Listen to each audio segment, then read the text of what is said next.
This is The Milkmaid, a painting made by artist Johannes Vermeer in 1660. And this is a painting created in 1940. This is a sculpture from the year 1880. This one, however, was made not even 100 years later. It's a fascinating phenomenon that seems to happen to almost every type of visual arts at some point, most recently including animated movies, which began shifting to progressively more unique art styles. Question is, why? Well, it all stems from a technique that proves how much we can achieve with pure human skill and craftsmanship, yet one that also ultimately leads to far-reaching abstraction. Photorealism. We have a love and hate kind of relationship. On one hand, I love it we can reach it in games now. Look, have you seen that new Marvel Hydra game? It's real next level stuff. It's amazing. On the other hand, though, is it really worth it? Is chasing it for the sake of making titles more appealing and lifelike really the best move for the video game industry? I mean, we're closer to them looking for the real than ever before. With tools like Unreal Engine 5 and MetaHuman, it's getting easier to achieve by the minute. And judging by how things are shaping up, by the end of this console generation, we'll have games that, in most cases, match reality. When graphics reach their limit and can no longer be upgraded, where will we strive to improve next? And I think most importantly, what comes after? Okay, let's back up a little bit. Video games and graphics have been closely intertwined ever since the beginning. Like, absolute beginning. We're talking Pong, even before that.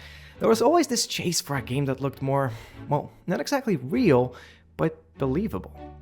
In the 70s, that meant just a few more pixels so the machine could render out a shape we could call humanoid-esque. The fact we were able to display multiple dots on a screen, let alone program them to move, was revolutionary. And that's why, even back then, graphics were an easy way to boost sales and show off how one company's product was superior to anything else on the market. As time went on, first controversies started to arise. With these pixel representations becoming more and more convincing, began an initially local turned worldwide fear that video games were simply depraving the youth, teaching kids to kill and drive over people, among other very illegal things. This panic started all the way back with Death Race, and only ramped up when games such as Carmageddon and GTA hit the store shelves. The jump in fidelity between just these three titles is insane, and what many suspected at the time, it was only the beginning. The way video games looked continued to improve, but so did their mechanics, which in a lot of cases tried to replicate reality too. Take Half-Life, a game that Gabe Newell, head of Valve, designed with his team to be kind of like an interactive movie. And it showed realistic conversations taking place without the player doing anything, or conversely, the world responding to their actions in a multitude of ways. However, around the release of the 7th generation of consoles, which brought about a significant leap in processing power, realism wasn't the only popular word on the block anymore, as the conversation slowly started shifting to the term photorealism. The developers at large realized that, yeah, this kind of graphical fidelity is achievable with computers. And if not now, then in a few years for sure. No longer were mechanics like Metal Gear Solid stealth, gunplay, and military conversations considered true to life enough. Very quickly, it all became about hunting that sweet lifelike appearance of video game worlds, while also trying to balance it with performance constraints. The titles that followed this change in mindset made massive leaps in terms of graphics, and squeezed every inch of power out of those old consoles. But by the same token, they've aged a lot because of that too. They still look good, just not realistic, which they clearly strived for. That sort of dilemma was never a problem for stylized games though. Straying away from hunting photorealism didn't stop them from being incredibly fun and engaging, and in some cases actually led to their overtime success, like with TF2, Overwatch, or Minecraft. I actually have a few videos about these last two, so if you're interested, go check them out later. I mean, the best-selling game of all time looks like this. If that has improved visuals are and everything, then I don't know what is.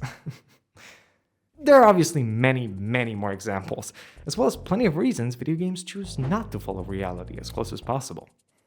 Focusing on graphics instead of the game's world, story, characters, and mechanics is a surefire way to create a terrible experience that only seems good on the surface. Plus, that photoreal flair might not be what the project needs thematically, too. In that case, going for a more cartoony approach like in Night in the Woods, Earthbound inspired like Undertale, or full-on anime like Danganronpa has significantly more upsides. And sure, making photoreal games is getting easier, but we're still talking about massive experiences that take years to develop. With scopes of these titles getting bigger and bigger, that added pressure of having to make the game look as good as possible, water that's realistic, porcelain the skin as lifelike as current tech allows us to make, it's one of the key factors that cause burnout in the industry, and it's simply unsustainable in the long run. I mean, the people have spoken. This Sonic meme's been floating around for years now, and it's true. Players want shorter games that take more risks and place fun above looks and flashy visuals. These have the added benefits of being more fresh, polished, and higher quality. They don't need to be dragged out for hundreds of hours and can focus on delivering brief, albeit unique experiences.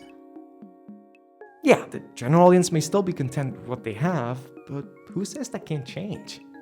As more people recognize the negative impacts of crunch culture, as well as other exploitative practices in the gaming industry that prioritize profits over quality and innovation, there's likely to be a growing desire for games made by developers who are treated fairly and want to create things that are truly special.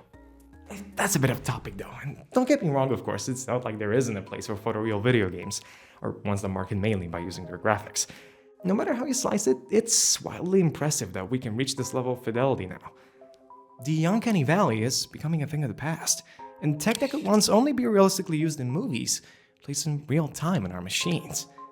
We're most of the way there, and that's why I always wondered, what happens when games truly become 100% photorealistic? Well, I spent a bit of time thinking about it, and I am willing to bet a lot more actors will be taking up roles in the video game industry, thinking now is the time the medium is finally ripe and ready for them to dip their toes into it. There will probably be an even heavier push for cinematics and the whole cinema-esque flair to everything. That's not to say games will just become movies, but they'll definitely seem like blank fear, more substantial ones. Major studios will probably start to focus more on mechanics and animations rather than visuals to keep enhancing that photorealism in subtle, less noticeable ways. Oh, and there might be more acceptance from people who don't play video games and hear about them once in a blue moon. But out of all of these, one thing is certain. Everyone will ultimately get over it. It may sound weird, but we're basically repeating history. The same thing happened in paintings, sculptures, and many other types of art.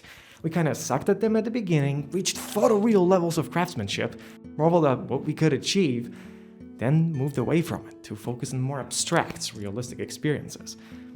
It turns out imagination can fill a lot of the gaps, and sometimes it just looks way better than reality.